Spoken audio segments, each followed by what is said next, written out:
Украинаның қарулы күштері әлемде жоқ снайпер винтовкасын ойлап шығарып жатыр. Осы жылдың аяғында қолданысқа береміз дейді. Кейбір сараптамадан өтіп қолданысқа шыққан, қолданып жатыр, бірақ массовый производство ретінде. Көрдіңіздер ғой, Украинаның күштен кейін қандай екенін.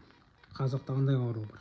Біз білеміз, Рахишев деген бизнесмен бронетехникамен шығарумен айналысады, бірақ соның өзін Ресейге жіберіп отыр қолдау ретінде. Жалпы Қазақстанға да қару-жарақ шығаруға көшу керек. Өйткені қазір ол бүкіл әлемдегі мықты елдерде бар нәрсе. Мықты ел боламыз десек, ең біріншіден қару-жарақ шығару керек. Бұл керек. Өйткені біз кімге сенеміз? Сенген елден қару аласың ба сен, соғыс ашса?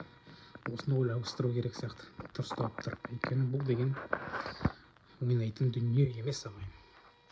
Ал Украина үлкен сабақ алды, және де соғыстан кейін ол мемлекет кәдімгідей әскери түрде мықты держава болатыны анық.